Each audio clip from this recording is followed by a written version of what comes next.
Evaluating large language models trained on code. This is a recent paper that has been introduced by OpenAI team, which powers the GitHub Copilot program. Let's look over the problem statement first. Uh,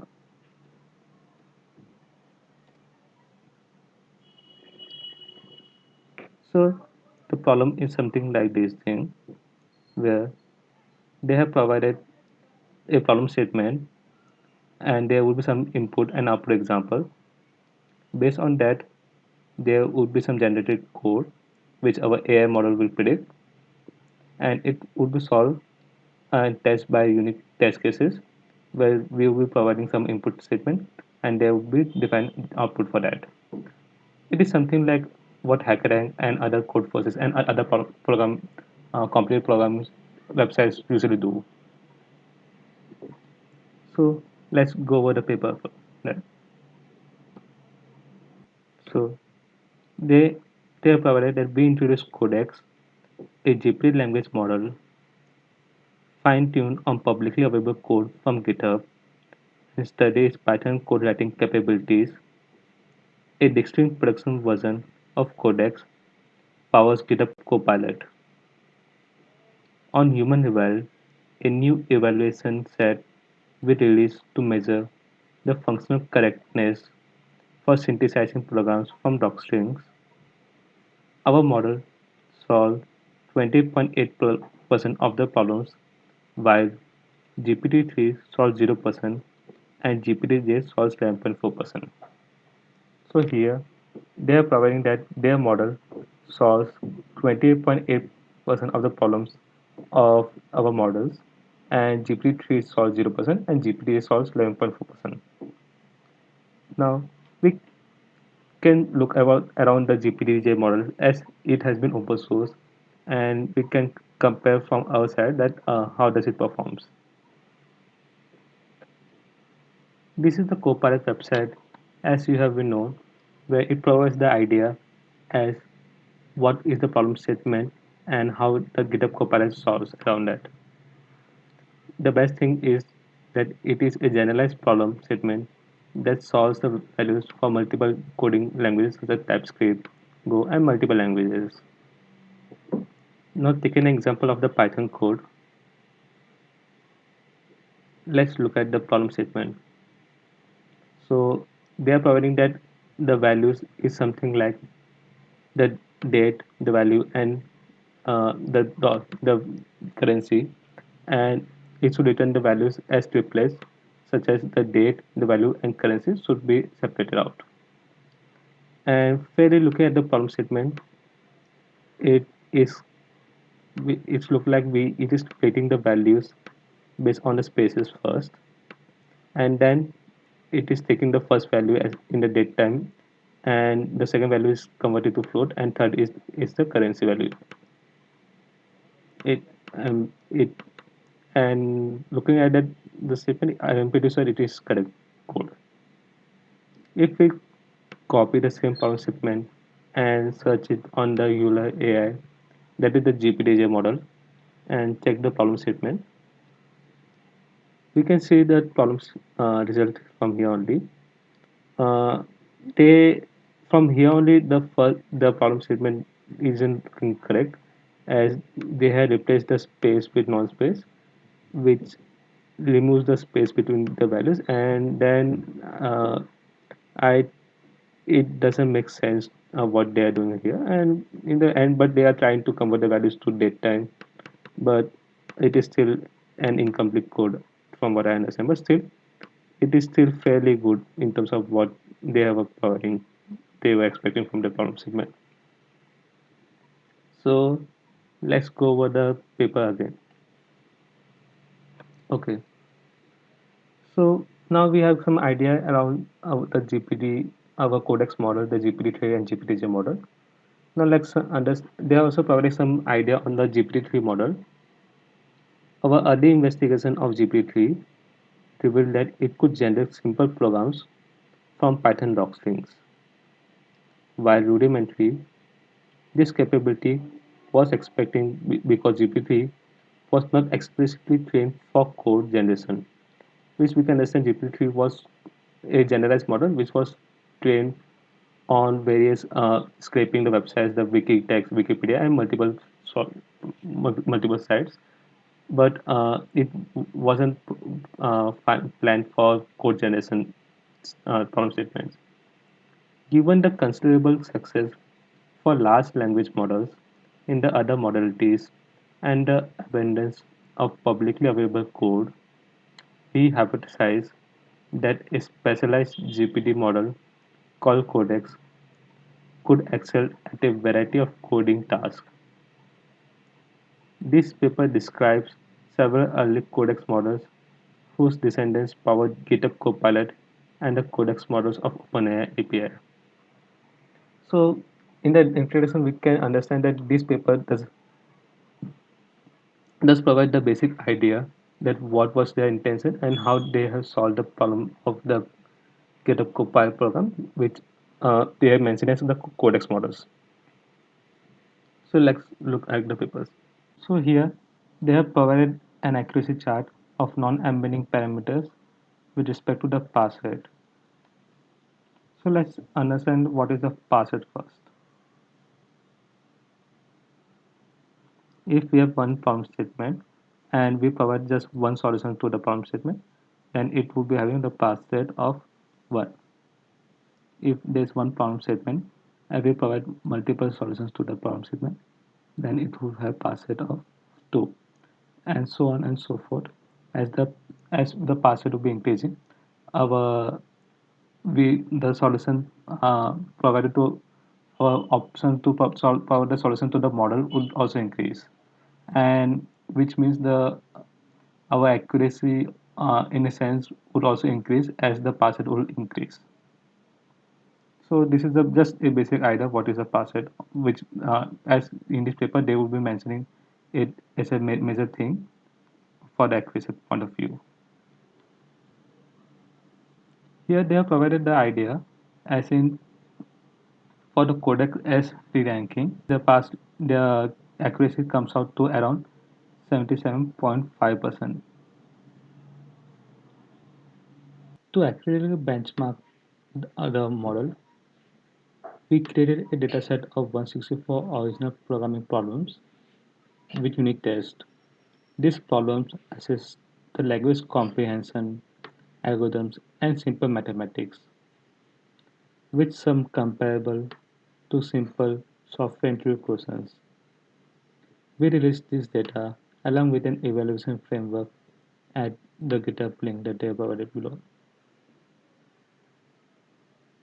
For reference, this is the problem statement that they were referring to. If we see the length of the problem, it is 164, and every problem consists of a solution, the entry point for the problem statement, a prompt given to the problem statement, a ID to the problem statement that it mentioned, and a test statement, which they are using to evaluate their models. Here they also provided some idea as in what their problem statement is conveying to them. As we can see from the statement, we have provided some context to the function, and based on that it is providing the return statement, and there are multiple examples that they have provided to the idea, and they also provided the accuracy on that thing. So when they have provided the idea that they have actually, as they have taken the code from GitHub, and it is still an unsupervised problem, and where the they actually do not know what the code is, and there is a possibility that the code contains malicious programs which could affect the OS of the PCs and other problem statement. So on that note, they have provided some idea.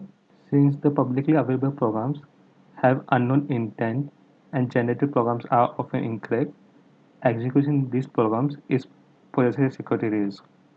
Indeed, GitHub is known to contain malicious programs that alter or change the environments, and this is and they have actually taken quite a note for to write the programs, which we actually would be seeing when we would be seeing their actually GitHub programs, where uh, all the all the functions, all the code that they have written to find the malicious programs around the code and to provide the solution.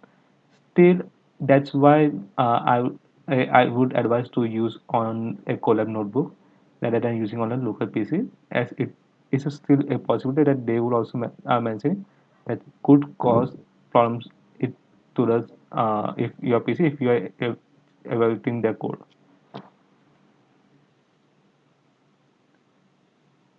They have provided the idea of the data collection also. So for the training data set, they have collected the data in May 2020 from 54 million public software repo from GitHub containing 179 GB of unique Python files under 1 MB. Then they filter out files which were likely auto-generated, have average line length greater than 100, have maximum line length greater than 1000, or contain a small percentage of alphanumeric characters. After the cleaning and all the things, their final dataset comes out to 159 GB. After that, they have provided some context. Here, they have provided the pass rate based on the sample ranking heuristics that they have done, and based on that, we can see the Oracle one was the fairly accurate one. But if you see bottom, there is it is why it is so much accurate in terms of other thing was that the the blue line actually uh, had a prior knowledge before of the all the unit tests.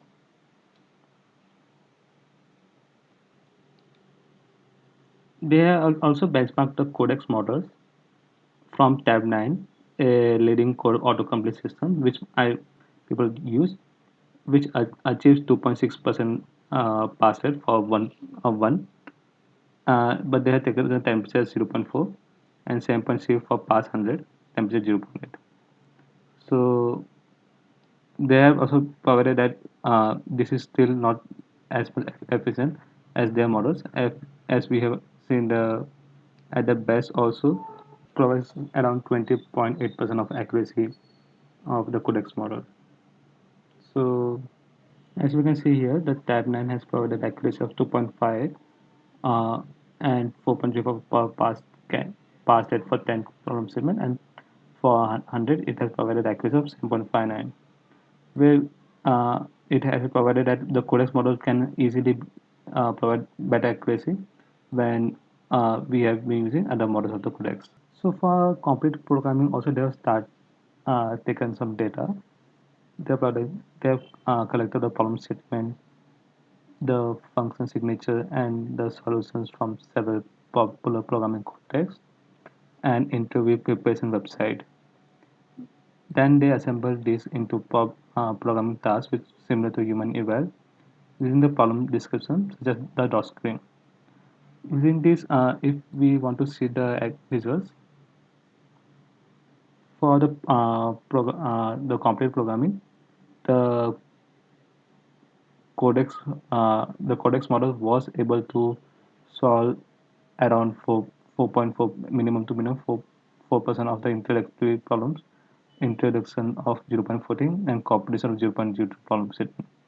It was very interesting that it was still able to solve the complex level programming problems also, even though it is still a fairly less than a normal ones.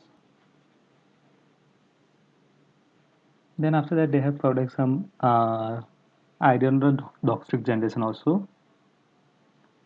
Based on the docstring, if they can provide the code, they were planning to provide the docstring based on the code that is present. Generating code from docstring is possible with codecs because code typically follows after docstring, but it is not easy to induce codecs to generate docstrings from code. Nevertheless, we are motivated to produce a doxing writing model. Safety reasons such as model cannot be used to describe the intent behind the code. The text of the doxing would be based on the as humans, so it is still something that they would. I don't think that they will be planning to say it with the us, but their model they have provided is called as the Codex G. They have provided the idea that, however, there is no similar way to evaluate doxing samples automatically. Therefore, we grade the samples doxing by hand, considering a doxing correct if it uniquely and accurately specifies the code body. Due to the time-consuming nature of this process, we only grade 10 samples per problem for a total of 1640 problems from Codex D 12 at temperature 0.8. So we can clearly understand that intent of the Codex D, and it is it won't be a problem when in the future where you will see that doxing will be written on base of the code, but still it's on an early stage.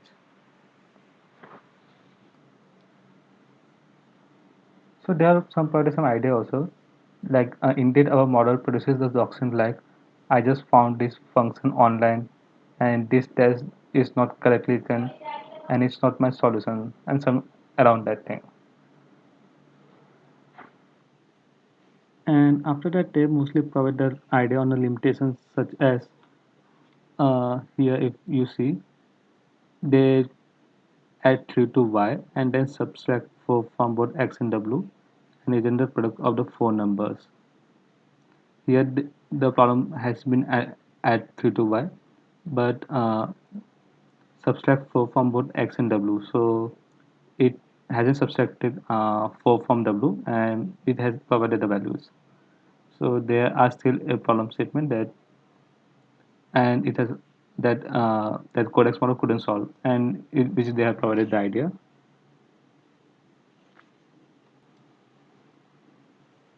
And after that, there's mainly the idea on where how to use the codex and in a future case, the bias that they can provide and security limitation. Now let's go over the code that they have provided. So this is the code that repo that OpenAI the paper was mentioned about human eval, which provides it doesn't provide the model or any other data in terms of what they are using. It just provides the basic evaluation model to which we can evaluate the our model, the results of the values, but still it is a version of the of which is providing to the human eval. Is not an final model that has been provided.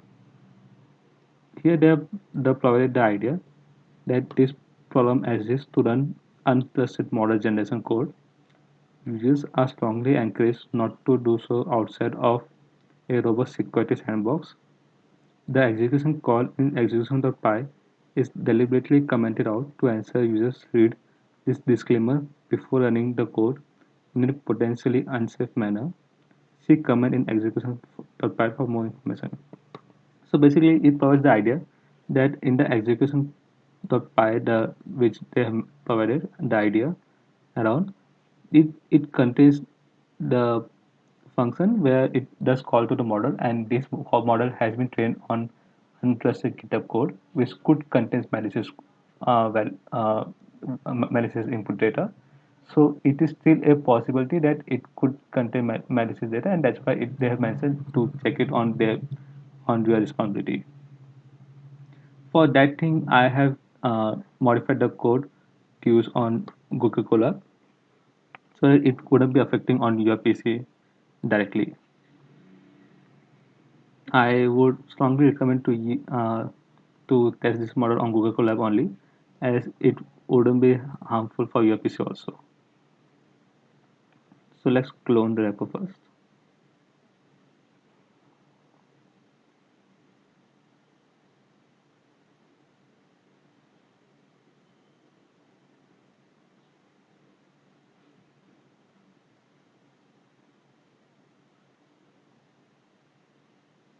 and go to the file where it is present.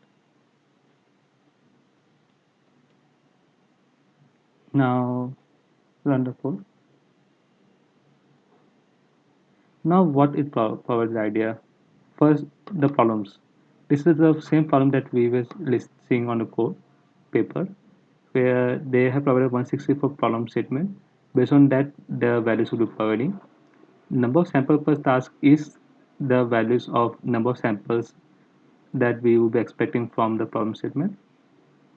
And they, I have just provided some idea of problem statement that we need to provide values.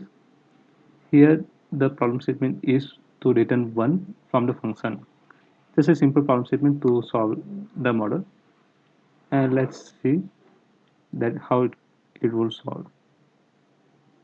Now for evaluation, there is a function which they have provided to check it on.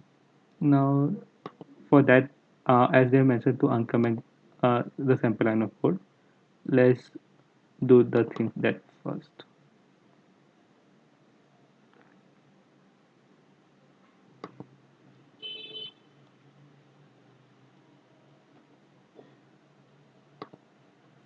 Okay, now let's run the code.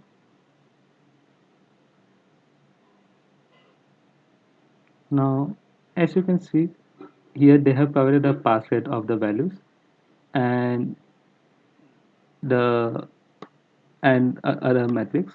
Now let's see for what was the problem statement it was expecting and what was the solution to that.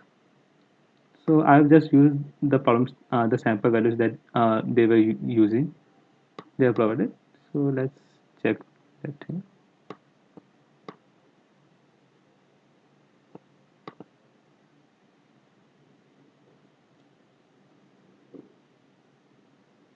So it is the same problem that I have provided, where they have to return the one values to the solution. And let's see the solutions that they have provided. This was the samples that I have to also provide as which of the examples would be correct to provide the return one values. And based on the function, this is the result that we have got. As you can see, let me zoom up a bit. So for every statement, they have provided that it is pass or failed. As you can see here, this uh, this actually it is an incorrect statement, so it has failed. This actually does return one, but because of the time statement, it result was timeout, and this is just an input. This was correct, so it has been passed through, and as was it is also it is. That's why this three was the pass statement. Now let's go over the core a more in depth. So it contains some of the files. The data file contains how to get the data. That isn't much useful. Evaluate function correctness is a function that actually evaluates the values, and it just write the function to the file.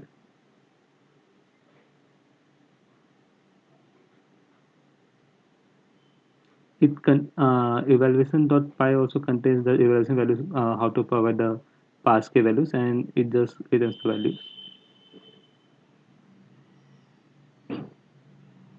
Uh, I think so. It is just a simple code. The main logic behind the checking the correctness is on the evaluation.py, which we have actually commented out. Uh, and that's it. So okay, so this is predictive card. This disables various disrupting function and prevents the generated code from interfering with the test. As example, fork bomb, killing other processes, removing file system, etc. This is the thing that they were mentioning, that it is there can be some code that would affect the of our system. and that's why they have provided a their function that actually checks the values. But this is still they have mentioned that this is not a security sandbox, and it could still there could be untrusted code that would go to the model and could create problem to the system itself. So that's why, uh, but we are using Colab, so it wouldn't be major issues for us. And you can see that if there is some issue in the code per se, which would change our memory issue or our kill function or any other things, which would be something, then they have actually men- manually they have mentioned on their side that everything is okay from, and there should be any malicious code that would should change our OS systems and other things. So yes, this contains these things. So let's this they have provided the idea of to how to create the samples, and for that this is just a false statement that was mentioned here. But as we were using a sample data from what they have provided from the data statement, so that doesn't matter much. And that's it. We have checked the code and also the paper, and this is basically the idea that they have provided for the the GitHub Copilot. Finally, let's look around the legal implication that they have provided, as there was a lot of news going around there. There are several legal considerations related to generative code. To begin with, the training of AI system on internet data, such as GitHub, public GitHub repositories, has previously been identified as an instance of fair use. Yes, means as they are in partnership with Microsoft, and Microsoft owns GitHub. Our preliminary research also finds that the codex models rarely generate code that is identical to the contents of the training data. Such occurrences were 0.1% in a study examining the frequency of the code generation that appeared to match code snippets in the training data. In these rare instances, the genetic code consisted of common expressions or conventions with the programming language that appeared over and over again the training data. So they have provided that the code, even though the training data that they have been using GitHub Copilot, GitHub for that data, the GitHub Copilot itself doesn't provide the same occurrences of the results from the problem statement itself, but it is still a thing that we that it is still is less than 0.1%, but it is still something that we need to consider upon. We find that the extent of the generated code appears identical to the training data. It is due to the predictive weightage in the model rather than retention and copying of the specific code. So overall, I think so. On a legal perspective, they are being safe accounted, and it is up to you that whatever interpretation you can understand from that. And that's it from GitHub Copilot. If there would be any, comments, suggestion, or anything, please provide it in the comment discussion below.